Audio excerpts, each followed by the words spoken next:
Hi everyone, my name is Ari and welcome to another episode of Careers in Insurance TV. Today we've got a special episode. We've got Cameron Sheild with us today from Lockton, Australia. Cameron is a strategic risk advisor and he's had over 30 years of experience in the insurance industry. Cam, how are we going today? Good, thanks. Good to see you, mate.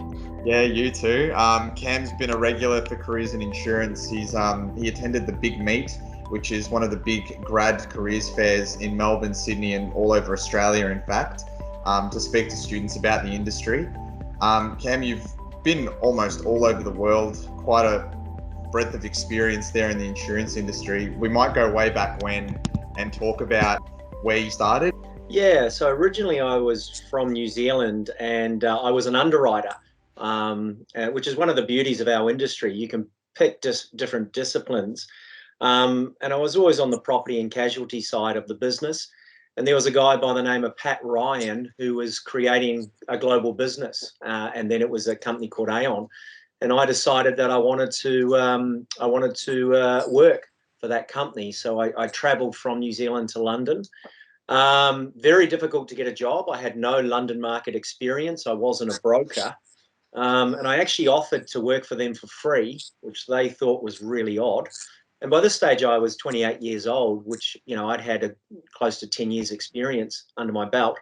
And so they gave me a job filing, which was, a little unusual. And within that job, they gave me one of the managers gave me a public liability policy wording and asked me to take it to pieces.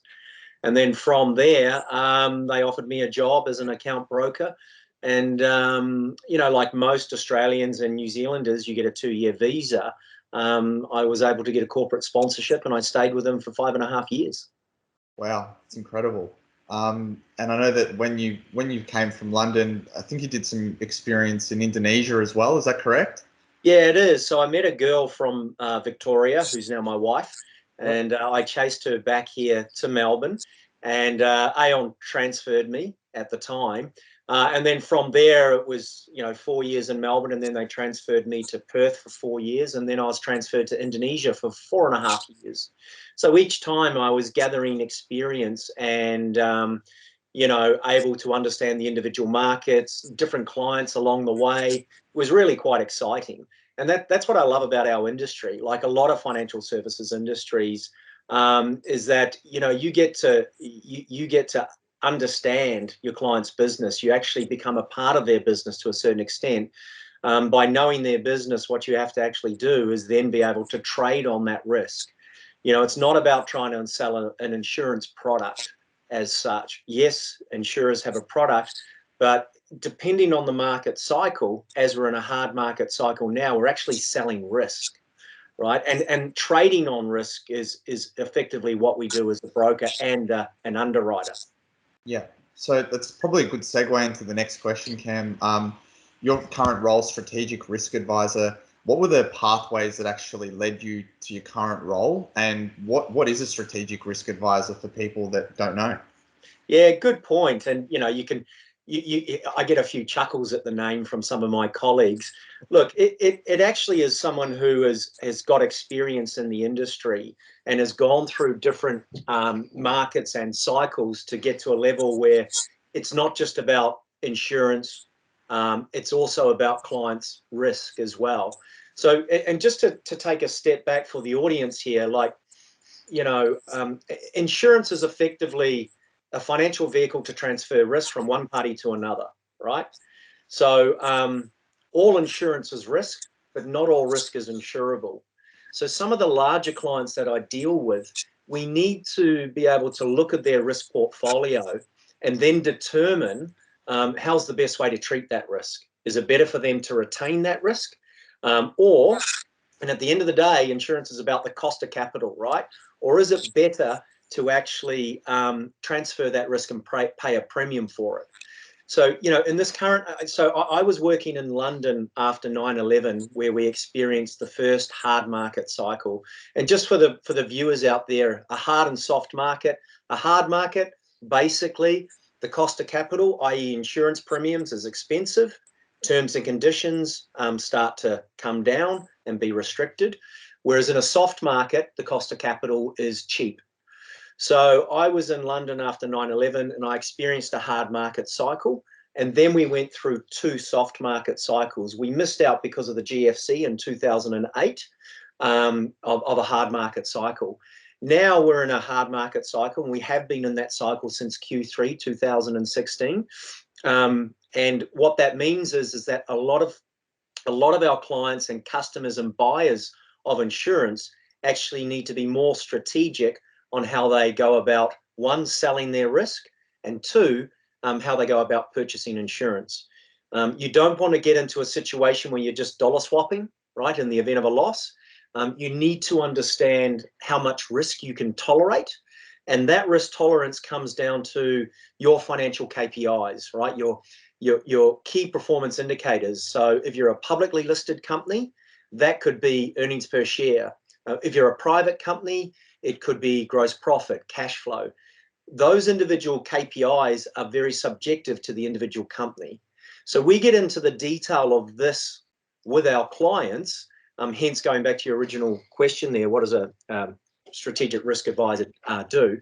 And then we start to then develop a campaign for approaching the market, and how it's best to trade with insurers in that market.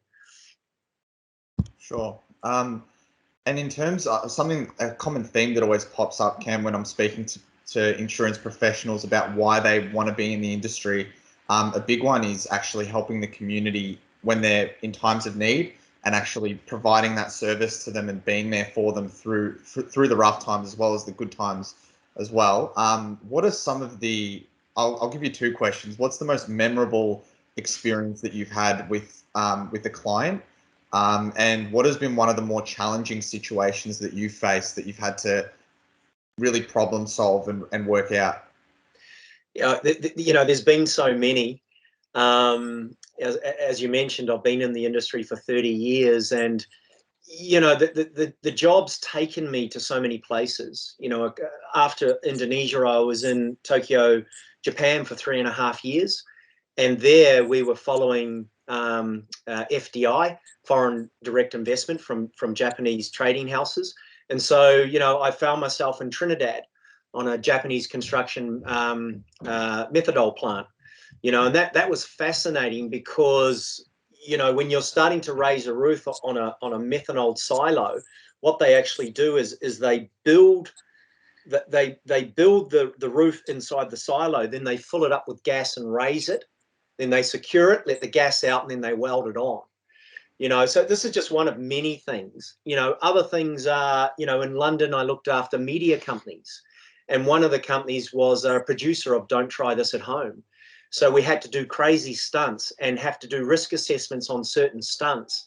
And it was a real eye-opener to understand what goes into that, and then being able to sell and trade that risk into the Lloyd's market. Other things could be, I found myself in a remote island off Indonesia, which took us a day to get to, where, we'd go to an open pit mine site, and just seeing the operation there and the sheer size of the amount of coking coal that they take out of the ground. Coking coal, brown coal is, Indonesia is the largest exporter in the world. So there's so many things, and I just encourage anyone. I love our industry. I love what we do. I love serving clients. I like getting into the nitty-gritty of their business and understanding what they do, and then trying to present an insurance solution for it. Now, obviously, you've got different categories. You've got, small businesses, SMEs, medium-sized, large businesses, and then you'll have more off-the-shelf products for your SME type clients. But you still can't just purchase something off the shelf and not know their business. There's still going to be certain endorsements. There's still going to be limits that you need to understand to ensure you've got a fit-for-purpose product. As I mentioned before, more on the risk side, where we have risk managed, there we're actually designing wordings, we're designing programs. And, I'm on a very large deal at the minute, where we've got over 80 insurers participating on this program. It is a massive global campaign that sees us trading in London, obviously Asia, Singapore, into the US, Bermuda, China, and Japan.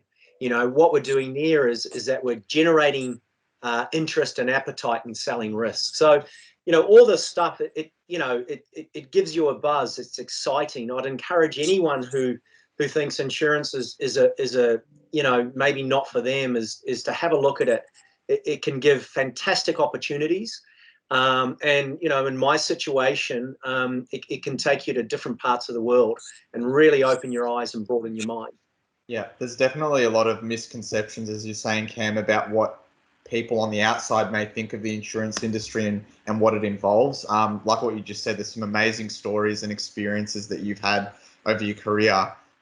What advice would you give to a student, let's say at uni or even high school, that is thinking about possibly joining the industry, in terms of education, or even just reaching out to an organisation like Lockton to get experience? Look, so just on the education, I mean, I'm a lifelong student, and I continuously undertake my studies and keep up my qualified practicing insurance brokerage and get my points each year. I'm continuously looking for opportunities to upskill, and more so in this market in terms of the technical aspects of wording. My advice to anyone who's thinking about a career is, you know, don't hesitate to reach out to either an insurer or a broker. Make yourself available to, you know, chat to them and get an understanding. You don't, the beauty of our industry is you don't need a university degree. You know, yes, it helps, but we have a lot of people in the industry who have decided that no, they want to get straight into a working situation. And a lot of companies now are actually offering apprenticeships based on that. So during that time, you'll be able to get your tier 1 and tier 2. There's obviously other educational aspects such as diplomas. You know, I've got my diploma in insurance broking as well as insurance. And, you know, my advice is that instead of just thinking of insurance as an industry, which it is, and it's one of the biggest industries in the world, you actually become a part of your client's business, you know, particularly when you get into some of the bigger stuff. And you'll see there's individual brokers and underwriters, a lot of them who are specialists, you know, marine insurance, power, energy, and that breaks off again, renewables, and that breaks off again, you know, offshore wind, solar farm, you know, hydro, geothermal, and then also, you know, we've got financial lines. It's just, there's just a vast array of opportunity in our industry. And I would just encourage anybody out there who's thinking of insurance as a career to really, you know, consider it and reach out to organizations and look for those opportunities. At the moment, there's a lot of opportunities in insurance, more so in this hard market cycle. So yeah, my advice would be do your research and reach out to organisations and institutions such as the Australian New Zealand Institute of Insurance and Finance, the NIBA, the National Insurance Brokers Association. Have a look around and see what we've got to offer. Yeah, definitely, Cam. And like what you were saying, there's a lot of organisations now that are really pushing their graduate programs and apprenticeships, even work experience, just to try and bring that talent in. So yeah, if anyone is thinking about an opportunity in insurance, this is definitely the right time to go about it and reach out. The other thing as well, Cam, with the education piece, a lot of organisations do actually pay for the education of their employees to get them upskilled in the industry. It's something that we do really well. Yeah, yeah, absolutely. Excuse me. It's, you know, ongoing training. You know, I know within our organisation, it's, you know, it was actually in Indonesia, and we wanted to have more training and upskilling. And one of the directors said, "Look, my concern is that, you know, we shouldn't be spending this much money on training, because other broking houses will come in and take our people." And I said, "Well, what's worse than that?" He goes, "Well, nothing's worse than, you know, we training our staff and they leave." And I said, "No, what's worse than that is if we don't train them and they stay." and so it's really, continuously upskilling. And that we've got to remember as well that insurance needs to keep up with our clients, and our clients are evolving. And as a result of that, even look at, what's happened during this current COVID lockdown, with how we're communicating now, Ari. This is the norm for the time being, right? We can't sit across a table and undertake this interview. And so all of a sudden the dynamics have changed dramatically. And as a result of that, so has our industry. Cyber insurance has skyrocketed in the last 2 years. I spoke about those other specialties: power, energy, financial lines, marine, property, casualty. We've now got a major specialist industry of cyber, and everything else, not just the third-party liabilities, but the first-party losses are coming into that. And now we've got another subset coming off in terms of cryptocurrency. Currently we've got just over 6,500 cryptocurrencies out there in the market, and that's also having an impact on our industry.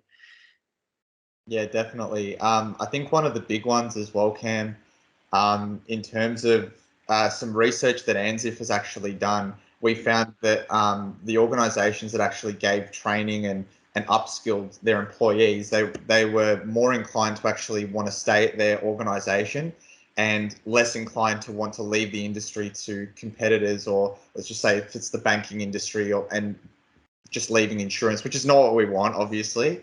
Yeah. No, absolutely not. It's, training is paramount.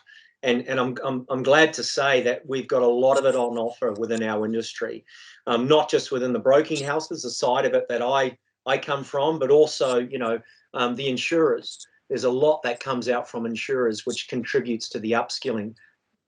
I just can't emphasize enough the opportunity, and again, just don't think of insurance as a single industry, because our industry.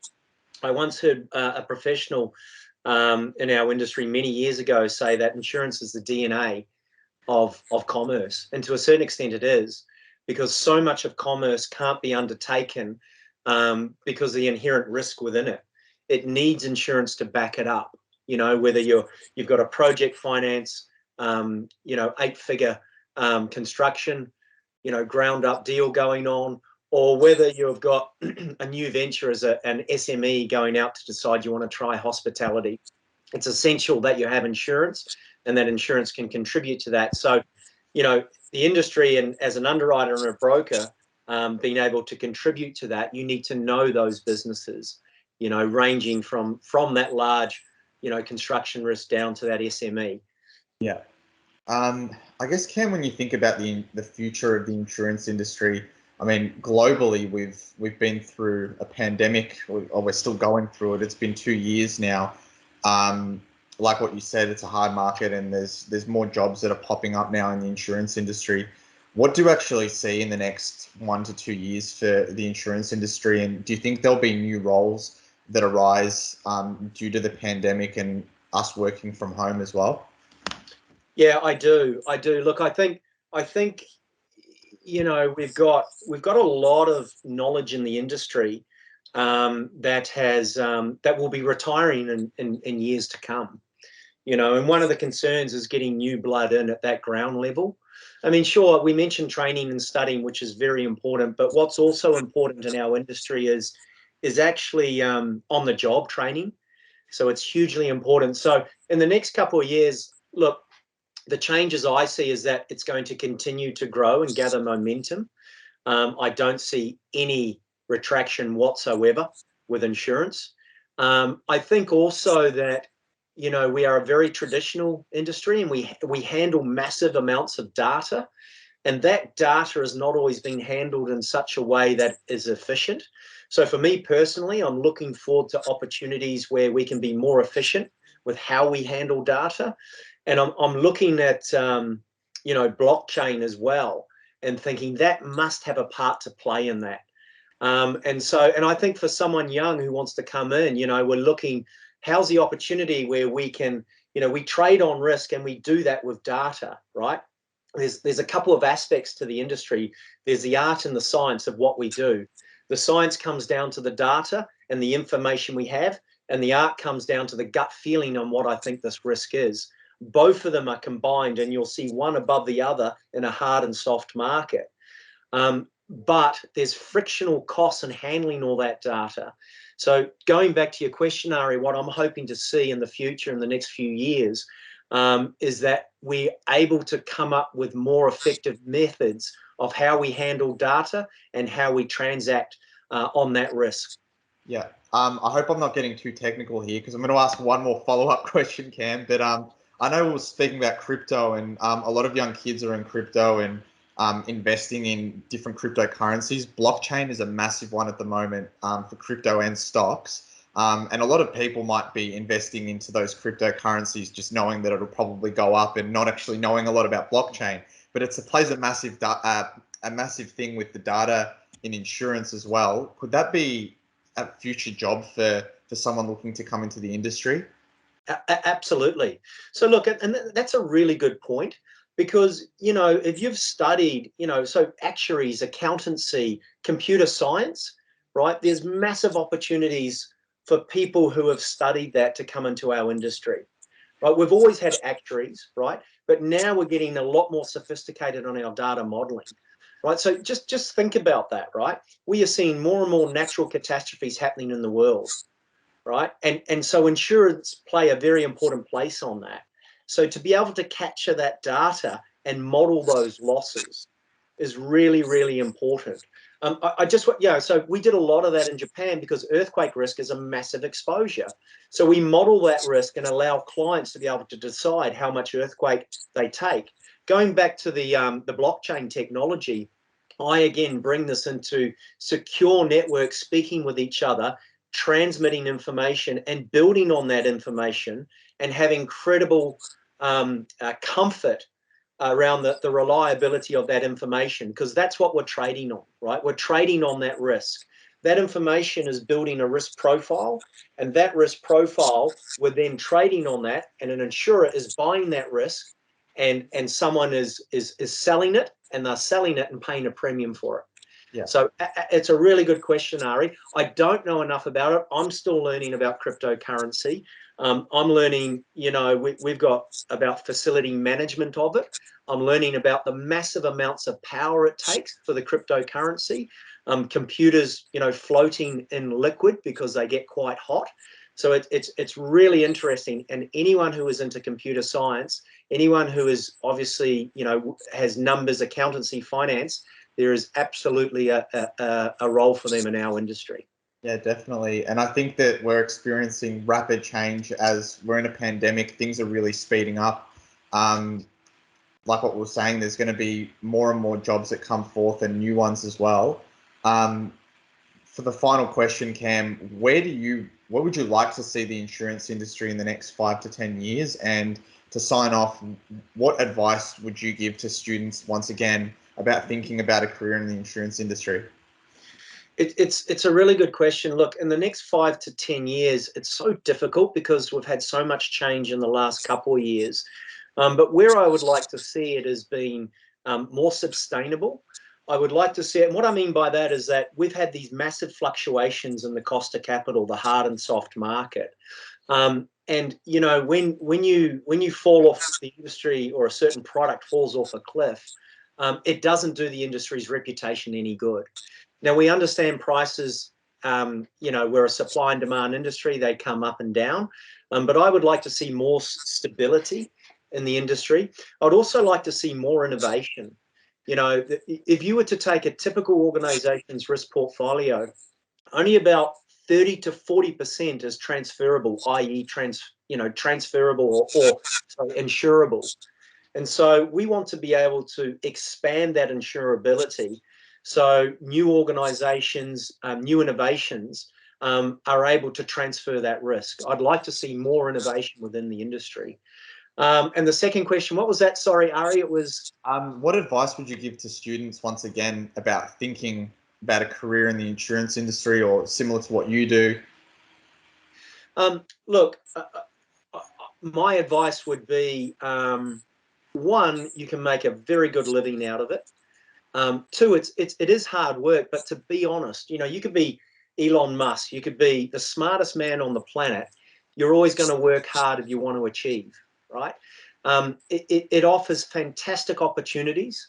You know, as I mentioned, it's taken me to 6 roles in 5 countries through being willing to travel, being willing to relocate. So my advice would be have an open mind, right? If you've got a hunger for adventure, if you like hard work, if you like understanding how different organizations and different cultures operate, then absolutely insurance is an industry for you. Thanks for being on the show today, Cam. It's been an absolute pleasure. I know that you're at the big meet with us in March this year in Melbourne. You've got the chance to speak to students. So fingers crossed we're able to do that again next year. Thanks a lot, Ari. Thanks for having me. No worries. Cheers. Cheers, mate.